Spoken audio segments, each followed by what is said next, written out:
move then to our football, and Tony Mepham is in the studio, joins us now. And Tony, let's start at the top.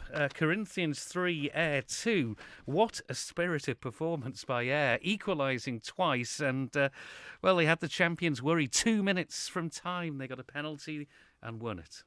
Be nice if they were champions, Tim. They're working on it, but champions elect then maybe. Well, maybe at the moment, but today, my word, they had to work hard for it because an honest report was coming through from Bala Fletcher that Corinthians were not good in the first half, and Dan Simpson it was who got the first goal in the second half to make it 1-0 to the Whites, and it seemed to settle the nerves a little bit, play better football.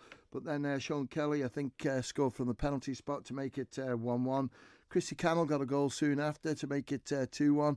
Again, they march on, but Ayr weren't lying down. Straight back at them. Unbelievable. And Declan Cummins it was who made it 2-2. And I just thought to myself, you know what, that might be it. But I was up at the Geordies game watching it, and Chris Bass, fair comment from him. He says, you watch Corinthians, they'll win this. He says, because they've got a bit of metal this year, as where over the last couple of years, if you like to use the word snowflake, I'm not using it, wouldn't dig in and get that result, but they certainly got it today. Sean Doyle it was from the penalty spot, and not a great performance after that wonderful one against St Mary's, but the important thing is that the team who's top of the league at the moment pick up the 3 points, and they'll move on to the next game, which is against United next week in the sort of game that Ayr need to win to stand a chance to get into the Railway Cup semi-finals. And they'll be encouraged as well by today's performance back at home. Well, he will, and Bala Fletcher is a bigger pitch. It's a smoother pitch, and Ayr play their pitch really well, so it's up to them. But this is what you want, is nip and cut games right the way through. And when we look at some of the other scores later on, it's a story unfolding now because there's an amazing score coming up between St John's and Peel, and this is what we want in Manx football. Well, let's delay that one because we're concentrating at the top end of the table, and of course I meant to say leaders, not champions. I hope I haven't put the mockers on them, and I do want to be able to go to Port Erin. Russian 6, Douglas Athletic 0, and they do 10-point gap, but they do have those 2 games in hand. That's a romp today. Well, they do, Tim, and, you know, Russian are capable of that, and it showed today against Douglas Athletic because they can be a tricky side for some of the top sides. But today, there's no doubt about it. The star was Aaron Hawley, who's, 40? 40's got to be Move on. Mikey Williams, good to see him back playing. Alex Maitland, absolute star for Russian, and Furu Davies as well. Got one on the 40th minute, was it? But good result for them. Athletic, well, expected to have lost in that. But as I say, 1 or 2 scores coming up later on. It's opening up the bottom of the table, and what a right goal battle we're having with 14-15 games played out of 24. The champions, St Mary's, were beaten this afternoon. They were away at Laxey at Glen Road and lost 3-1. Yeah, it was tight, really tight at half-time. It was 1-1. Jack McVeigh got a goal for St Mary's from the penalty spot. Jordan Cooper got 1. Michael Fernandez got 2. What a great strike partnership that is. They complement each other. But Johnny Palmer, thanks Johnny, best performance that they've shown in the last 2 years. And Rod Slinger as well, evidently made an unbelievable save. And you'll remember, Tim, because you're that old, that Palais effort against Gordon. You can fall out with people, you know.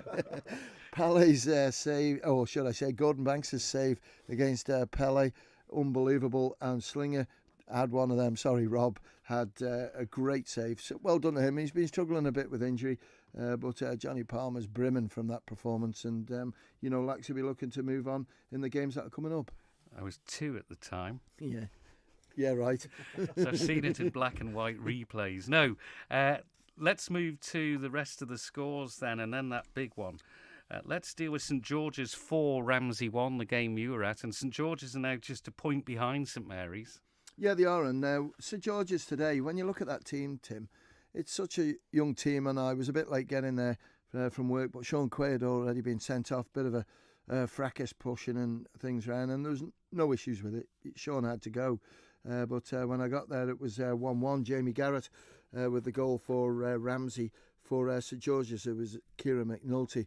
But the goal, I think it was the second one Kieran McNulty scored from about 20-25 yards out, left-footed, curled it. And the goalkeeper, is it Harley Christian? He's huge. He's 6'3", whatever, and Kieran just curled it right over the top and into the net it went. He got another one later on, so that completed his hat-trick. I'm going to guess this one. Nathan Cardy got a goal. It was hard to say, and there's such young players, they're new players to me, but it was a good performance by St George's in the end. You see Chris Bass playing, Johnny Myers, Kieran McNulty, Aaron Ibanez, but the rest of them are just so young, and you've just got to be patient with them, and Johnny's doing a good job.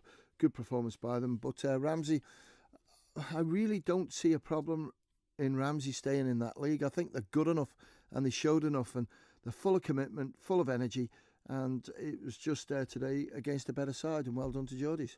What a result. Moran 6, Douglas Royal 1.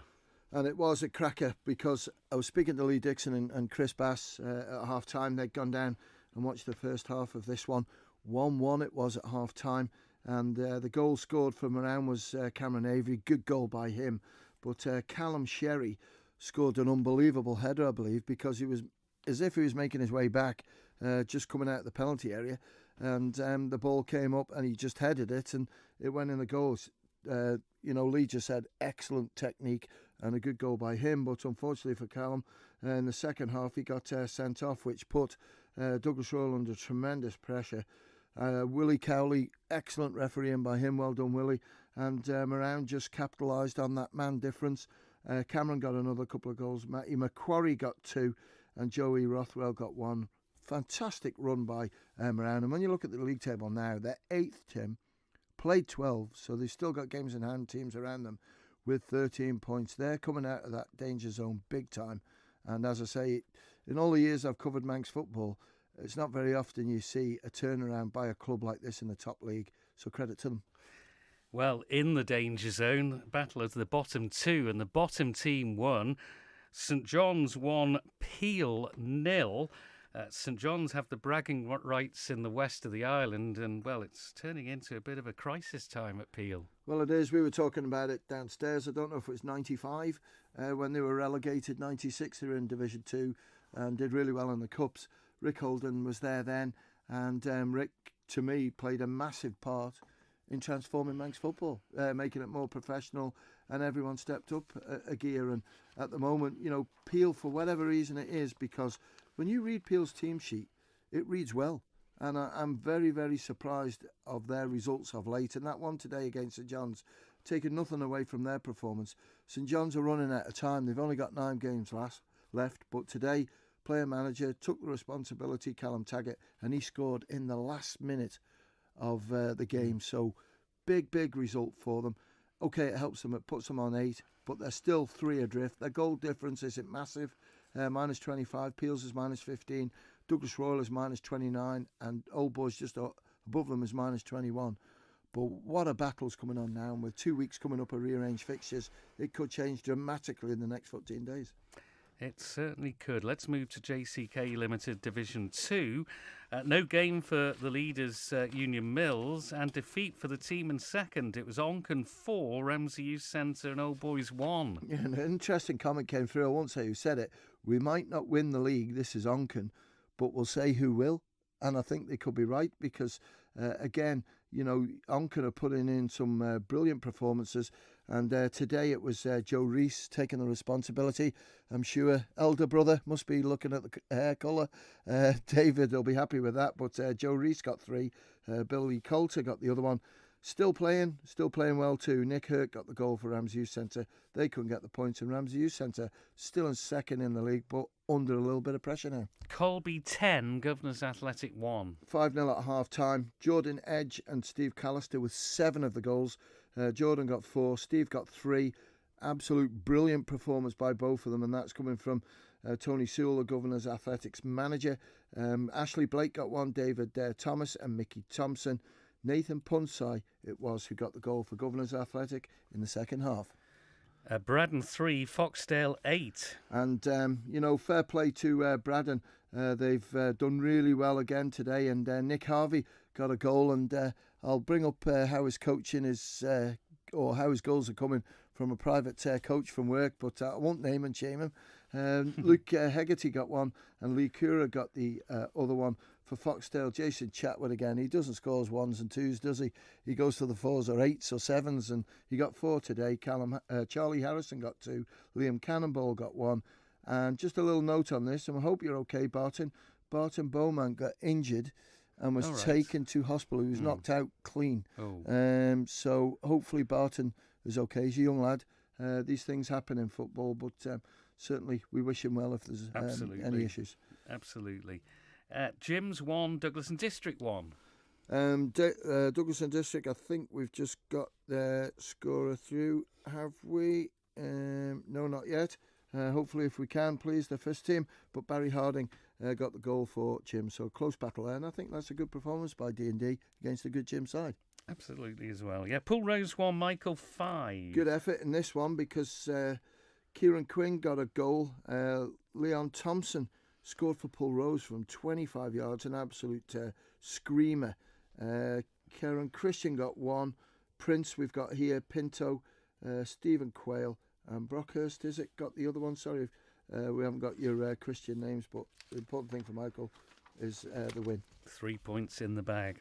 Combination 1, 2, Corinthians 11. Now, half-time, this was a little bit tighter than the eventual landslide it proved for the Whites. Unbelievable, because, when I was hearing it, it was a real struggle at the start for both teams to get a goal. But Joe Middleton got 1. Then Matthew Jauncey might have got the equaliser. Then Jack Coates got a goal, or it might have been the other way round. Made it 2-1 to Ayr United. So a big shot when you were looking at the first team score as well. But then suddenly Ed Walters' boys got it right. Joe Middleton ran riot. He got 5 goals.